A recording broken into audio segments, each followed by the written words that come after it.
Welcome, everybody. Welcome to the Be Formless podcast, all about the flow-driven CEO. And this morning or this afternoon, I'm here with Janet Granger. So welcome, Janet. Thank you. So good to be here. That's great. Tell us a little bit about yourself. Sure. So I wear a few hats. I think we all do. We just don't always talk about them. So I am a marketing strategy consultant and have been I've had my own agency the past 8 years. Before that, I sort of, worked in-house for companies, including a Fortune 500, a couple of Fortune Wow. 500 companies. Yeah. Yeah. And so, your basic marketing expert, basically. I've been doing marketing strategy my whole career. But because of that, and because marketing is always done with younger teams, especially in the digital age, I learned over time how to work with younger generations because, first I started off as one of them. Yeah. And We then all as I did. aged, right? And then as I aged, the teams that do the marketing are always, sort of in their 20s, early Mm. 30s, and started working, overseeing them then. Anyway, so I now fancy myself an expert on managing millennials and Gen Z. I love that. And and through that work, and sort of intuitive work with communication, etc. My next sort of phase I'm moving into is animal communication. So lots of There's so much. evolution. There's so much I want to talk about with you. You probably just heard the squeaking before. That's my he's a 14-month-old, but that's Marley Bob.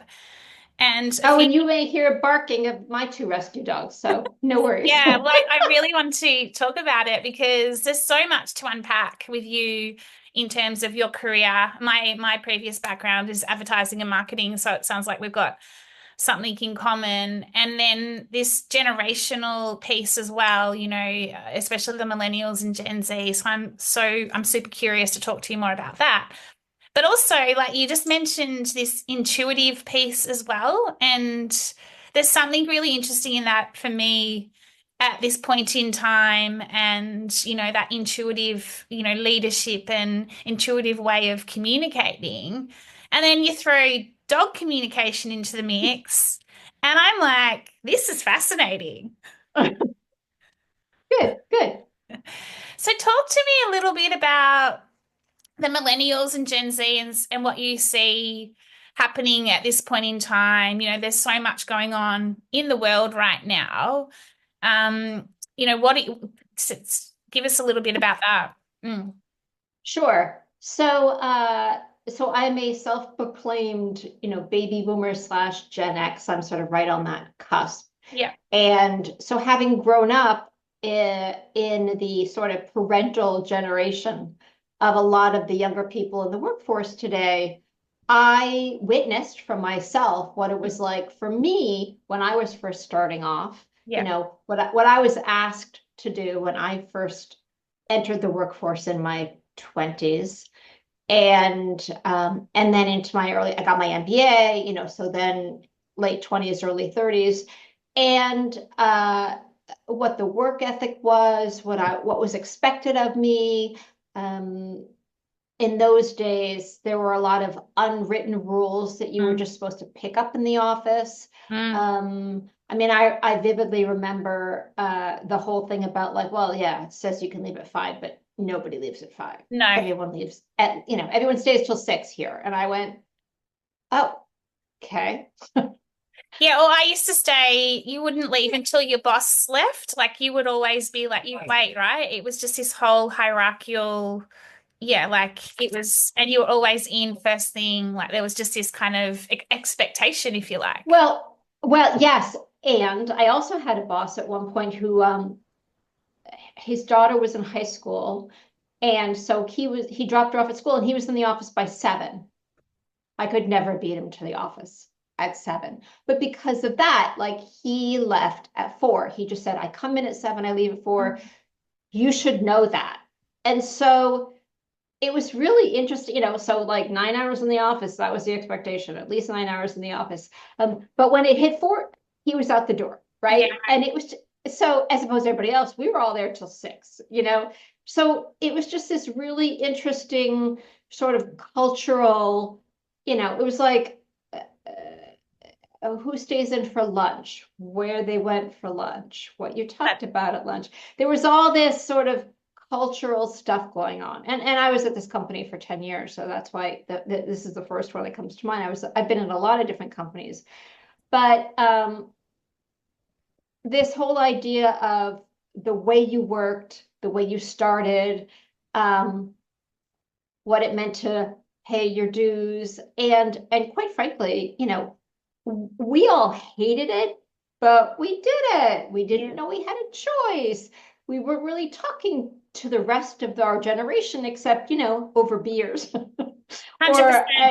at events, company events. Like we had no way of knowing how miserable the rest of our generation was. We My just gosh. assumed, And we, right? I mean, we we had so no way. were. But even like, even here listening to you, even like expectation on how we dressed, like there was a certain way to be. Like we had to fit Hmm. into this almost rigid way of being. Oh, and we were told like that is Yeah. not appropriate office attire. Yeah. And if there was someone else who had not appropriate office attire, we all got the memo. There was a memo that got sent out. Just as a reminder from the employee handbook, appropriate office attire is, and then they would give you the quote. And like we all know who they were talking about, so Yeah. it was very much like, pounding you into that, if you were square, pounding you into that Yeah. round hole, no matter what Mm. had to come off in the process, Yeah, yeah, right? yeah. As opposed to the younger generation today. And Yeah. so what I see is so different since you asked the question is they're all sharing, right? They're all Mhm. sharing on social media. They have the ability to say, well, what do you think about this? Do you think this is fair? I see this over here. What do you see over there? And we never had that visibility. We No. never had that ability to share. We were just as miserable, but we just bit the bullet and we just did what they told us to do. Yeah. And so what I find so interesting now is I don't think the feelings of resentment or even sort of like, is this fair? Or none of those feelings are new. Yeah. What's new is their ability to share them and act on them, right? Yeah. Do something proactive about it. Hmm.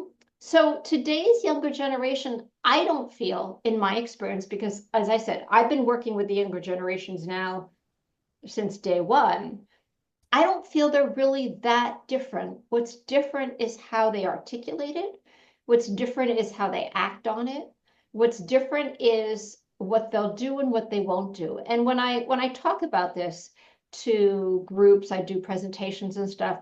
What I like to share is if you're a 26-year-old or 27-year-old in the or even 25-year-old in the job market today, what that person experienced in their life. And what people tend to forget is those younger employees lived through the Great Recession of 2008 Yeah. as early adolescents. Yeah. They were 10, 11, Mm. 12, 13, 14.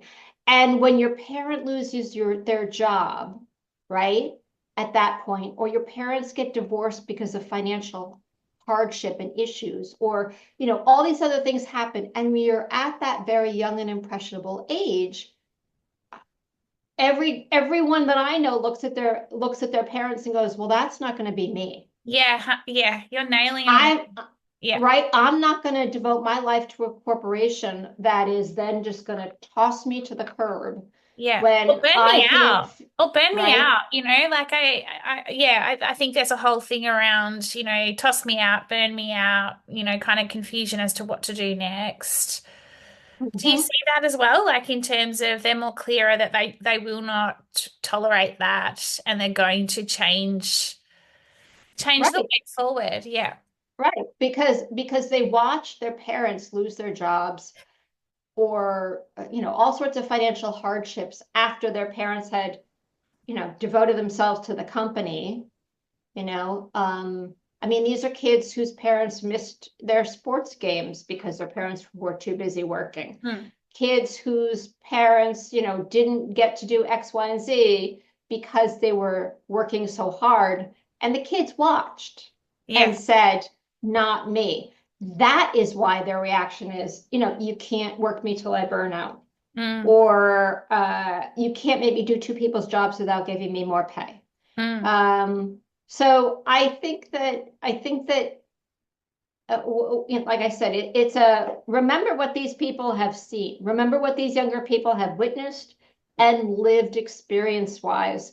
That's very telling in terms of why they won't put up with certain things that our generation maybe put up with.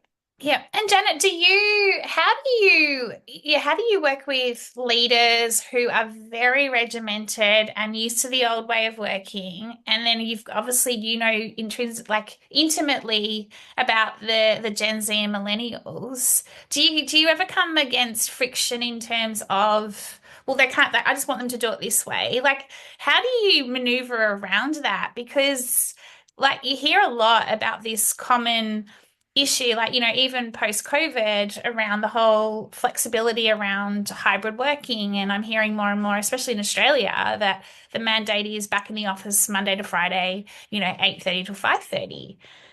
And it's feeling like it's a trust issue and, not, wanting to see their people, but yet the Gen Zers of the world, even millennials that I talk to, they're like, I don't understand why I'm having to work Monday to Friday. I'm still doing my work, well, in the office. So they've almost gone from one extreme of COVID to another, back to the old world. But yet there's still this tension around getting back into this, kind of happy medium, or, you could argue it's a sense of being in a flow state where they're in their flow, they're working, but they're doing it in a way that suits them better. Yeah, I love the idea of the flow state. I think that what you are seeing is a control issue. It's exactly what you said. It's like this is how I had to do it. Now it's how you have to do it. If I can't see you, I don't know you're working. Although I seem to have trusted you enough during COVID that you got to work from home. Um, uh, I always ask them, well, how's that working for you? If it's working for you, fine, then do it that way. But if it's not working for you and you're having problems keeping or attracting and keeping younger talent, maybe it's something you need to revisit. You know what I mean? It's like, Yeah. well, uh, if if the education doesn't help, then other things need to happen. So, I mean, I had one guy say, well, I'm just not going to hire anybody younger than 27. And I'm like, well, then good for you. I hope that works out for you. Yeah. I mean, I have to tell you, as an older person, that does not make me unhappy. If you will now start hiring older qualified people, okay, I have no problem with that either, because older qualified people are also suffering from Yeah. ageism, Yeah. right? Yeah, Uh, 100%. And there's almost like if that age bias going on as well as you get older around so roles. much age bias. All right, so hire people over the age of 50. Go for Mm, it. If you mm. find that they're harder, better workers, and stop being discriminatory. Yeah, It's one of those things where like I tell leaders, you have to go what works for you. If you want the younger talent and they're used to to working outside the office, that's something you need to think about. mm, And then there's people who would like, you can't work from home if you're working in a warehouse or, and there are so many professions where you can't work from home. You have to work yeah, there. Um, how do you keep them engaged? And I think that, back in the day when I was coming up, there were things called training programs yeah. where you actually got education. Mm. Um, and people spent money and time and effort helping you learn new things. Those went by the wayside at some point with the cost cutting. Yeah, And maybe it's time to bring those back where I think the employees would be really excited to work with you if you made an investment in their future for them. yeah. I Maybe don't, maybe you rotate roles around the company like they used to do yeah, in management training programs. Maybe you pay for them to learn something new outside of the business that they might then bring into the business. There are so many creative ways. And I look, I see posts, I'm a member of Vistage and I see people posting at Vistage, how do you keep employees engaged? It's like, there are ways if you're willing to actually Absolutely. I feel like think there's, about it. But people are so stuck on the, we give them a catalog where they can buy products that have our logo on them, and that doesn't make them happy anymore. And I'm thinking, yeah, right, that's the it's problem. so it's so transactional, isn't it? You know, a lot of this training is So transactional or transactional. tokenistic. I don't know about you, but you know, in when I actually started in my career in advertising as a mail girl, and so I was in the dispatching, and so I saw it all. But then I eventually well, pretty quickly moved into account management. And I'm not sure about you from a communications marketing background, but we had weekly training and it was like going to university in a way, like it was how to, you know, write a good brief. It was like full training. And you had to be in, and it was like, I think 7:30 every Wednesday. But it put me in such good stead, like, you know, Sure. take away all the, you know, rigidity around a lot of things. But I was trained. I was trained in a Yeah, way you learned that, how to write a brief. You knew what was supposed to be in the brief. You then knew how to yeah, engage companies because of the brief. I mean, it's one of those things where, how can you expect quality work if you don't train your employees in their jobs? yeah, yeah, yeah, yeah. All right, so Yeah. let's take a little pivot. Talk to me about your communication, and I want to jump around a little bit around this intuitive piece because I'm curious about that. But I'm also Mhm. curious about dogs in communication because there's something really Okay. interesting in that also. And the connection back to, you know, the Beagles and the company, etc. Oh, can you see her over in the corner there? Yeah, There gorgeous. she is. What's her The name? older one. That's Chelsea. She's almost 16. She'll be Oh my 16 gosh, next month. 16. Wow. Yeah, yeah, yeah. So Very she's just cute. kind of hanging. Yeah. Um, okay. So I don't even know where to begin with this. My mother has ESP.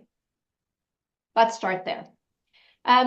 And you might ask, what does that mean when your mother has ESP? Oh, she knew stuff. Oh, She I knew love it. stuff. And as a child growing up, uh, it was actually very helpful that whenever I needed my mother, she knew. And when I say needed, I mean like I was at camp up in Maine, which in the US, it's like, I want to say an 8 hour drive north of where I grew up in Connecticut. And I needed to get a hold of her. This was back in the days when, there were all only landlines. And the only way I could get a hold of her was literally going to a payphone, dropping coins in the Yes. I remember payphone, the payphone. the phone ringing at the house, no answering machines in those days. If you weren't there when the phone rang, you missed the call. Okay? That we're talking that ancient history, right? And my mother was off playing tennis. It was the summertime and heard coins dropping into a phone thing, heard my voice going, Mommy, I need you. Said, I gotta go. Left the tennis court, got in her car, drove home, walked in the house.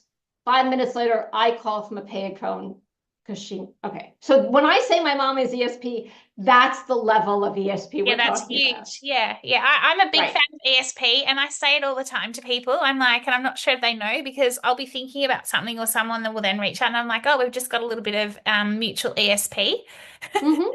Exactly. ESP stands for extrasensory perception. And it's Yeah, just, I think, catching waves that are out there that other people don't necessarily are not attuned to. I think everyone has the ability and not everyone is tuned into it, quite yeah. frankly.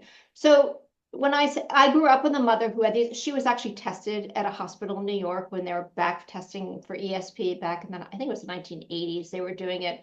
She came out like 99% positive. I mean, so she has been tested at the scientific level, guys Wow. with clipboards. Yep, I didn't yep. even know that She would, existed, to be honest, that you could be it tested for it. Yep, she was tested for it. She was part of a test that was done. She and her best friend sending and receiving. They each got collages in these manila envelopes, separate parts of the hospital, with scientists taking notes, every minute what they said, whole 9 yards. Anyway, so So that set me up for understanding there's stuff out there we don't understand. Mm. And I would know things that there was no way that I could know, but I knew them and I didn't question it. I knew things. So it's sort of revisiting that element of my thinking. I've always been very intuitive. I knew stuff was going on that was not being said. I could tell energies that were going back and forth between people, among people. I wasn't always very good at like office politics. I could tell it was going on, but I was inept. I was inept at playing the politics because it was so confusing to me. Like, why is this going? Like, it was very interesting how while I could see it and sense it and feel it and know it, I couldn't play the game. I really was not good Maybe at it's it. because maybe it's because you're a straight shooter and you didn't want to play the game. Because I think part of that for me is when I see it or when I'm going into businesses and I can see there's friction or like exactly what you're talking about, I now call it out. And I'm like, not, I'll call it out afterwards. And I'm generally, from an ESP perspective, spot on with what I've called out to nip it in the bud. Like, versus like Yeah, you playing that game. I was too young and inexperienced and Yeah. naive, and maybe, as you said, a straight shooter to call it out. I was Yeah. just more sort of like, Wow. what is going Yeah. on Yeah. here? Um, and and I just started to explore that avenue through the animal communication in the past year. Wow. Yeah, so I'm working with a woman. I would say working with her. I'm taking classes from Penelope Smith, who's sort of the grandmother of animal communication, and learning and realizing that I do have this ability. I have this gift. It is telepathic communication, and there are tests. She sends a picture. Did you get it or not? There is a right and wrong. It's not just a touchy-feely, woozy, well, maybe I was thinking, it's like, are you thinking of the nine of hearts? It's the nine of hearts. That kind of stuff, right? Um, so, uh, so I am learning more and more about energy and telepathic communication, and I've always been passionate about animals my whole life. And I've decided that I would like to focus it in on the animal world and the animal kingdom and trying to help people. My goal is to help people understand that animals do have souls. Oh, They do think, they have yeah, emotions. I saw That's my that. ultimate goal, I saw that when I was doing my homework research on you, and I was like, it's so true. From what I've, Ask anybody who has a pet and they will go, well, of course. yeah, Well, but people who don't have pets don't get it. no, no, and for me, question for you in terms of given your plethora of experience and this whole Gen Z and millennials, and then the animal kingdom and the soul piece and communication. Is there like, are you thinking about at this point in time the interconnection of it all? Like in terms of if I think about leaders of the future and especially the Gen Zers and the millennials of the world and the role dogs or animals can play in terms of flow state, all of that sort of thing, and giving us this the ability to almost kind of where am I going with this? I guess for me, I use my Mallee Bob as an example. I can be in it, I can be doing a lot of work, I can get caught up, and then I can step out with him and he'll be like, let's go for a walk, mum, and let's go and play. And I can see his little soul kind of dropping down when mum's just working the whole time. But the minute we go out, it's like this radiating, but I also get for me this radiating piece of like ESP kicks in, the intuition kicks in, and then that helps me come back into my work and almost have, I guess, a stronger sense of purpose and what I'm doing. So I'm probably rambling a bit, but am I making sense at all in terms of Well, how you make total sense because where it all happens, where when you're working, you're in your head. And when you're not working, you're in your body and you're present, right? So Yeah. when you're with the dog, all your senses are awake. Yeah. You're seeing what they're seeing, you're hearing what they're hearing, you're smelling what they're smelling, you're feeling the sun that they're feeling. You're very much in your body and you're present and you're alive. And then when you're working, all of that goes to your head. You're all in your head. You're Yeah. thinking. We are in what I call our monkey brains, right? Yeah. We are So true. thinking. And that's not that thinking is a bad thing. It's just a different state of Mm, being. mm, And that's why it's so great to go from one to the other, because you need both. And do I hope that this younger generation, which seems to be much more into being present and mm, embodied, they understand how healthy that is? mm. Do I hope for a better future because of that? Absolutely, 100%. I mean, I think, I can look at some senior leaders around the world, older male, Mm. different generation, and they've totally lost the embodiment. They have no embodiment. I don't even think they even take vacation to go skiing anymore. It's like they are dispirited in many ways. They've lost their spirit. They're totally in their Yeah. heads. And I think that when that disconnect happens, you're not a whole person. No. You're not happy. No. You're not present. You're not grateful. You're not of the world.